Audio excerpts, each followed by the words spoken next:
Welcome to the Mobile Home Park Mastery Podcast, where you will learn how to identify, evaluate, negotiate, perform due diligence on, finance, turn around, and operate mobile home parks. And now, here is your host, the fifth largest mobile home park owner in the United States, Frank Rolfe. Do you use a GPS system? Did you know that a budget is just like a GPS system, only for your financial future? If you follow where you're supposed to be on the budget, you always end up at your goal. But just like a GPS, if you go off the road, off the path, you just never get there. This is Frank Rolfe in the fifth of our 9-part series on mobile home park perfectionism. And we're going to talk all about budgeting, how to do mobile home park budgets with sheer perfectionism. So, how do you do that? Well, let's start off with the goals. Why do we even have budgets?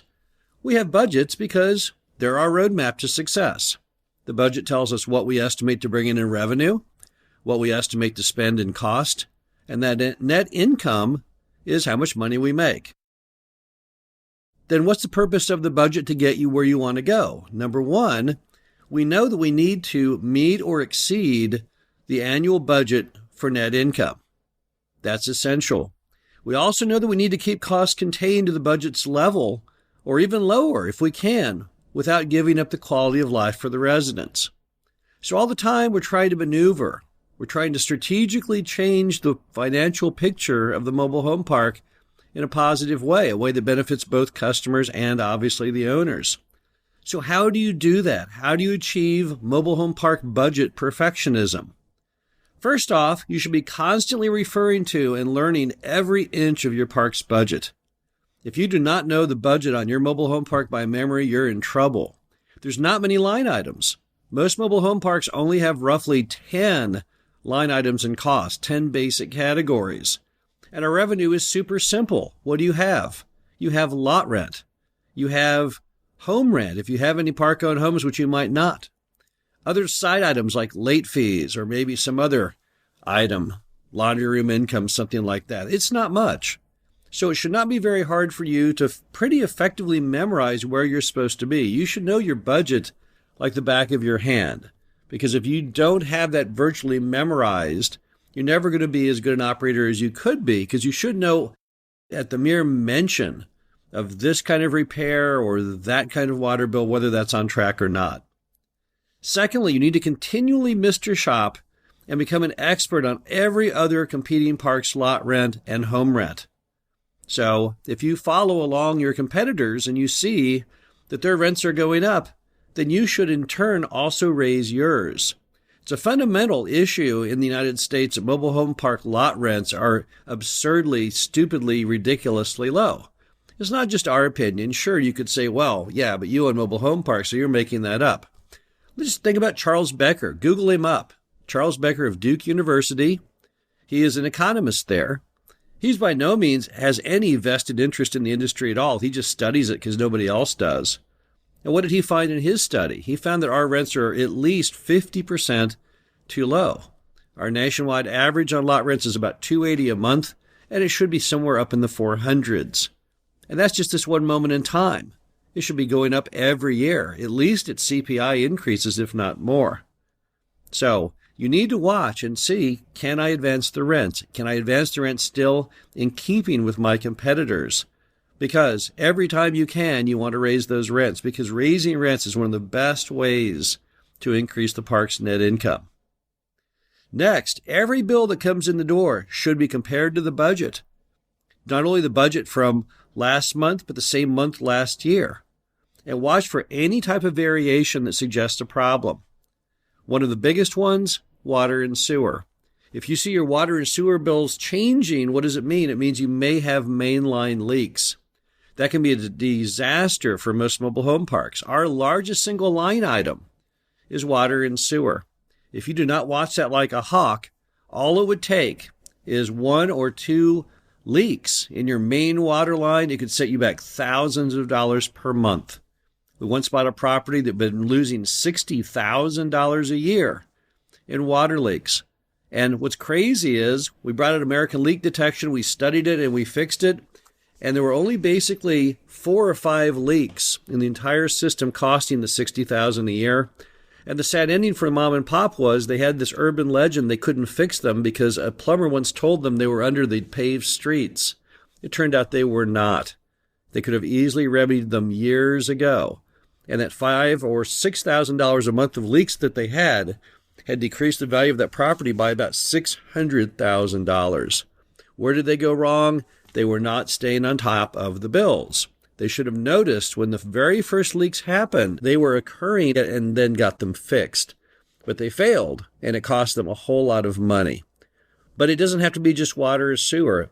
Every bill, every line item, every time you see the bill, you should see if it compares properly to what the budget is. And you should also brainstorm, is there a way to reduce this? It's amazing how many costs you can get reduced if you simply ask. Often, if you'll call up the trash company and renegotiate the rate, they'll go along with you. Many properties have had the polycart rate drop by $1 a unit a month. Well, in a 100-space park, that's $100 a month. If you annualize that, $1,200, that's basically adding about $12,000 of value to your property. So never just pay things out of routine. You want to think through every single check that you write. Now, also always be thinking of ways to reduce costs that is outside of the box. It's one thing to think, well, I'll just call up and I'll try and renegotiate my trash, or I'll try and renegotiate my mowing. That's all great and everything, but let's think for something even bigger. Let's think outside the box on things that you don't even think you can do. One big item we've been working on recently is what we call cable monetization. Every mobile home park out there, virtually without exception, has cable TV lines in it. And most of the cable companies never got agreements to have cable in those mobile home parks when they were installing cable. They literally were just laying the cable in the town. They're all on a monopoly basis. And while the guy was out there with his digging tool, he just went ahead and dug the lines on into the mobile home park. Didn't really ask permission. The argument was, who would stop them? Who would want to turn off the cable to the mobile home park? And of course they were right.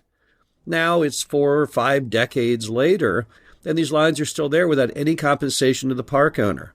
You can go back to those cable companies now and often renegotiate your cable. You can get paid what's called a door fee.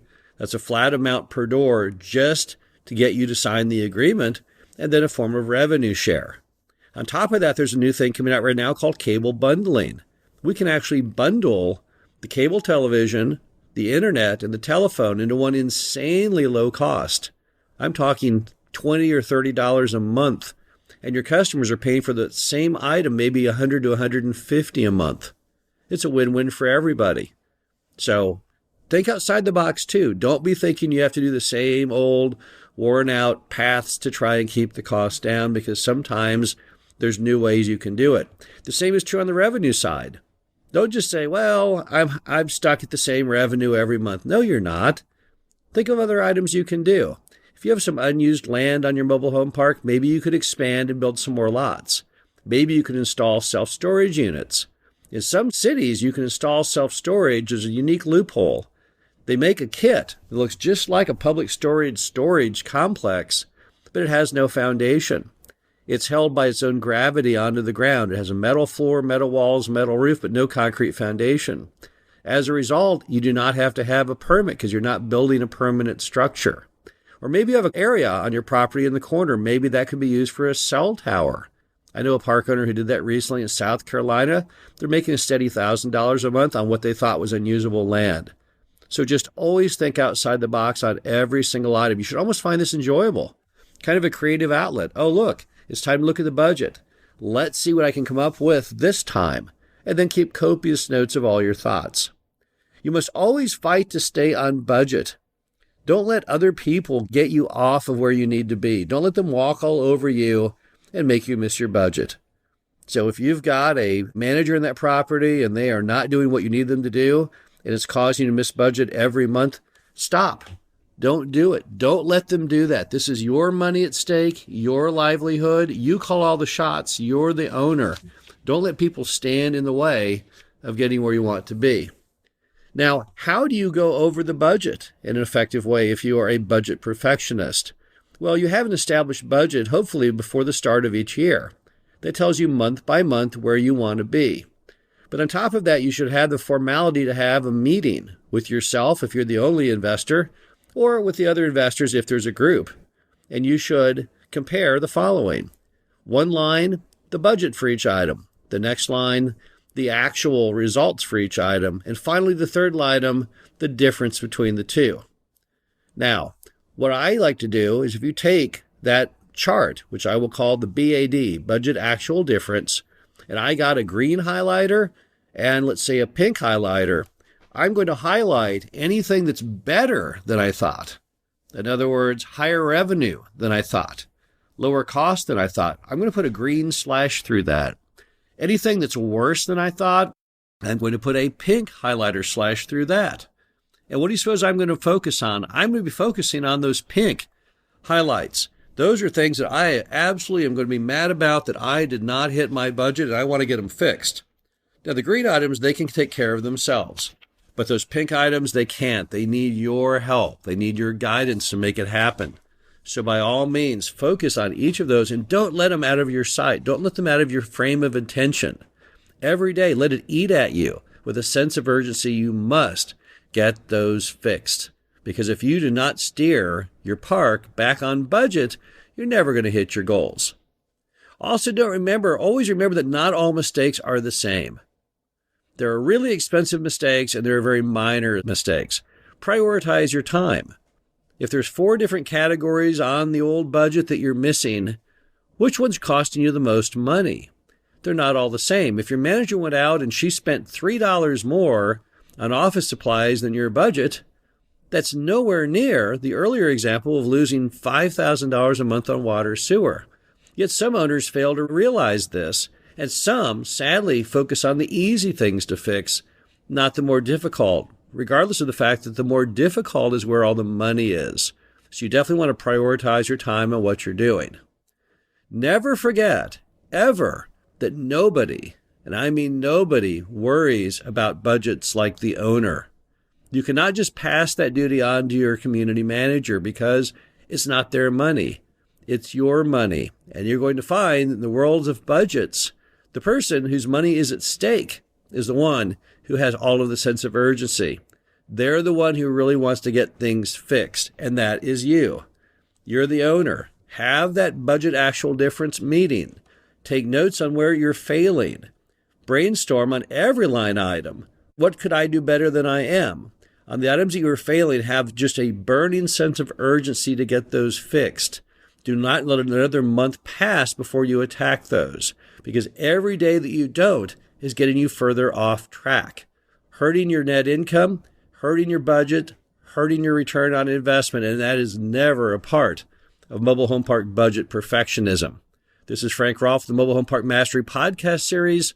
I'll be back next week, and we'll be talking about being proactive on liability risk perfectionism, basically keeping yourself out of trouble in the modern world.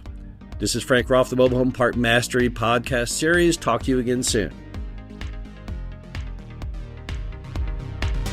Thank you for listening to the Mobile Home Park Mastery podcast. Be sure to visit us at mhpmastery.com to subscribe to the show, read our show transcriptions, and access all of our great information on mobile home park investing.